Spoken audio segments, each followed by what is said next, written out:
So top bosses, have you ever installed solar power either in your property or in your home? And if you are a technician, have you ever done a full system installation? So what are the steps for you to own your solar power? What do you need to consider? Let us discuss about that. So if you are a homeowner, so this one is for homeowners, what are some of the factors that you need to consider when it comes to owning solar power? First of all, we need an audit on your wiring. Audit your wiring. The reason why this is important is because if your wiring is working perfectly, it means that it will have less errors, and this will definitely mean that your solar power will not strain as it supplies power to your home. Also, it reduces the wear and tear of your solar panels, your inverter, as well as your battery. If the wiring is perfectly done, if it is working properly, it means that the solar power that you have will have an easier time powering your appliances, powering your needs, daily needs, because the efficiency is definitely high. So the wiring has to be working perfectly. And if you are in diaspora looking forward to invest in Kenya and you have not made the right decision when it comes, you have not yet made the decision on where to have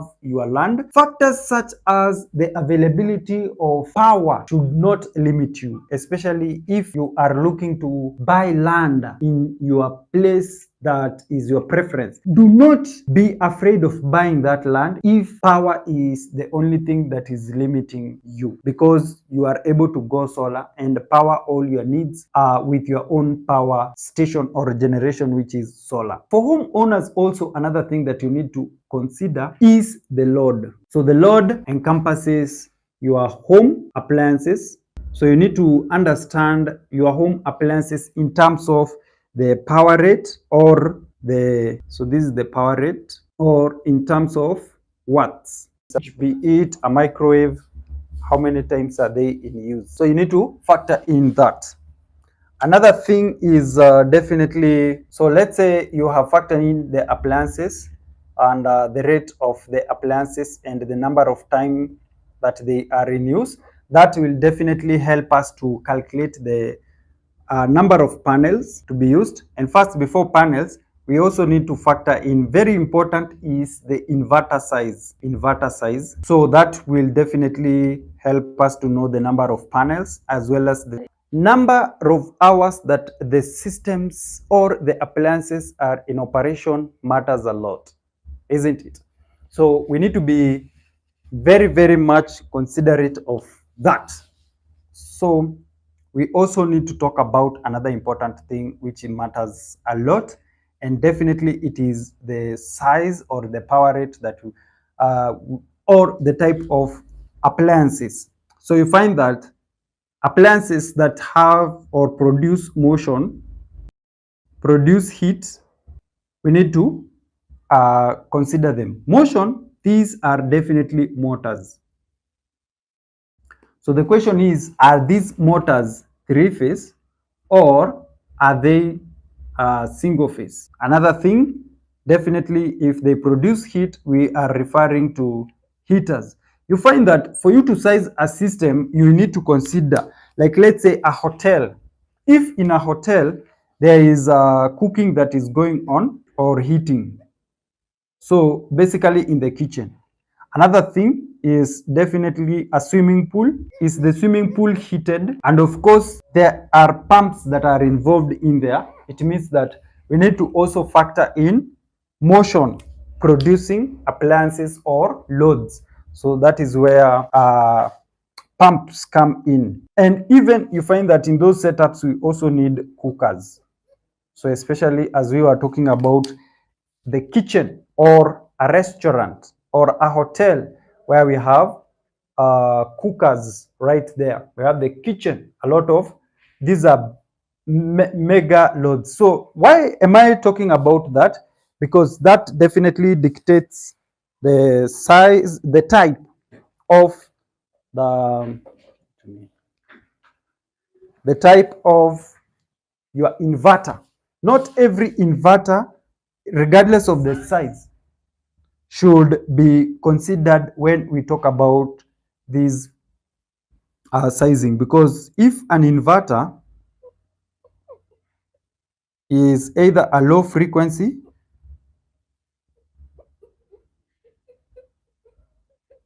or a high frequency,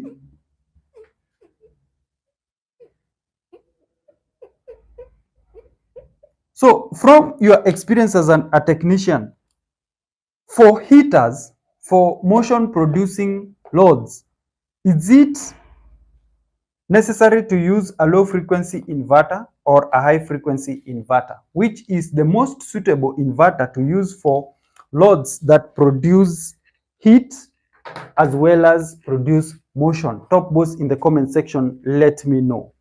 Which is the most suitable inverter for that? Right. Is it a low frequency inverter or is it a high frequency inverter? Let me know in the comment section. All right. Now we also have to factor in people who are in the industry.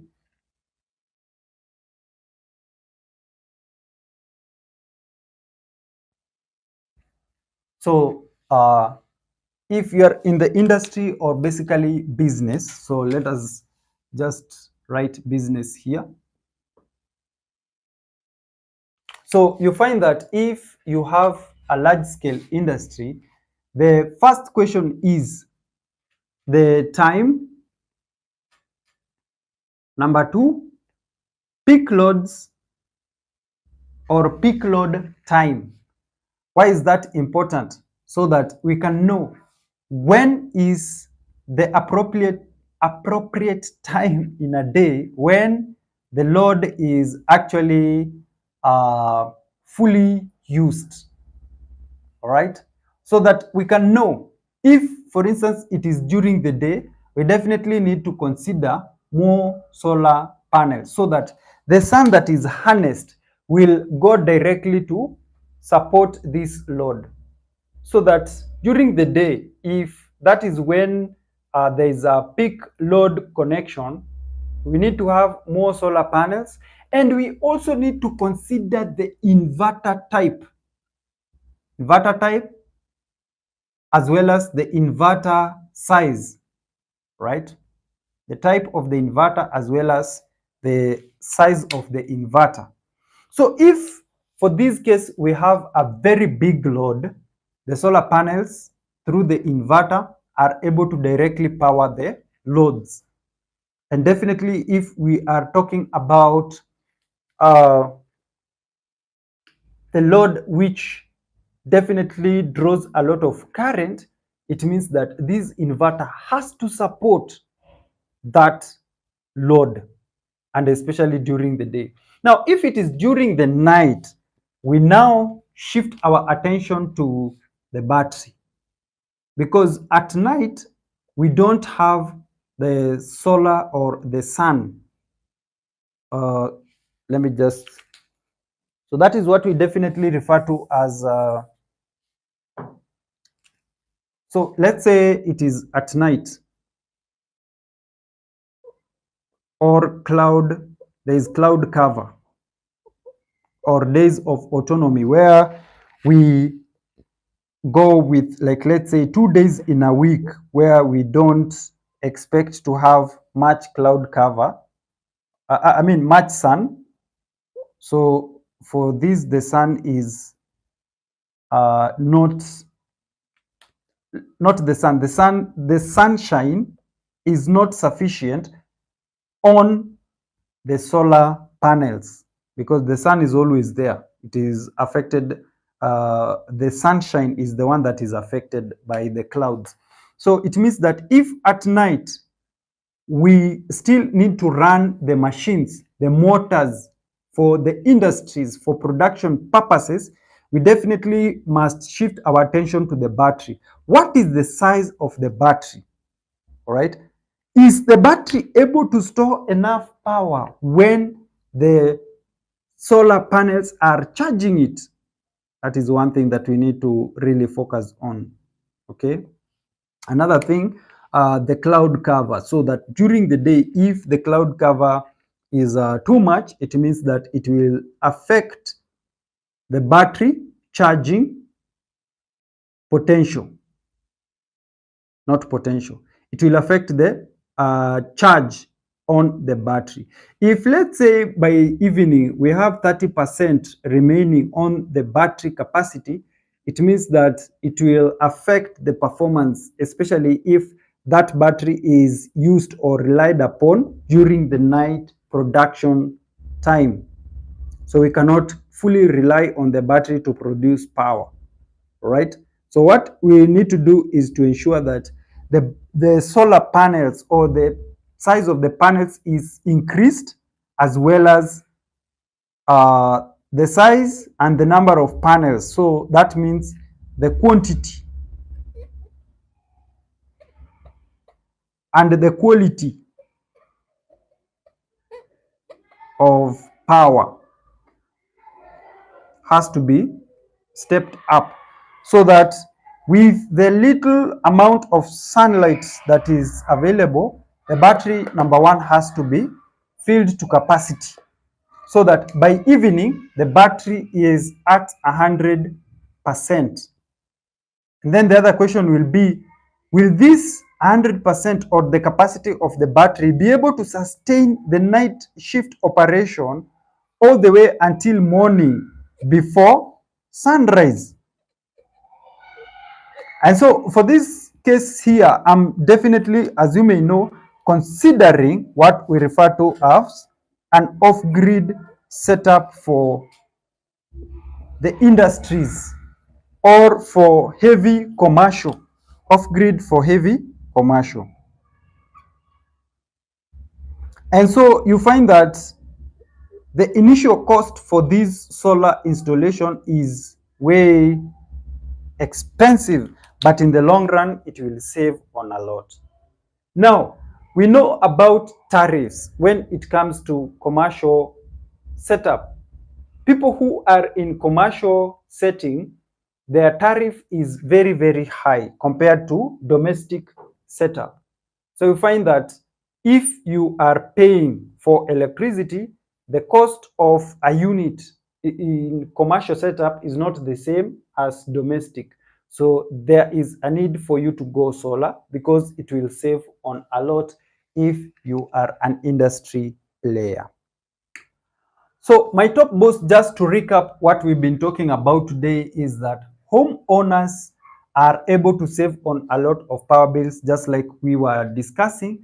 And the first step for a homeowner before considering solar power is to definitely audit their wiring. If there are any loopholes or issues with the wiring, fix that so that your solar power will definitely not disappoint you. Now, when it comes to setting up the solar power, the one consideration that we do ask is the load. What is the size of the load that is connected right there?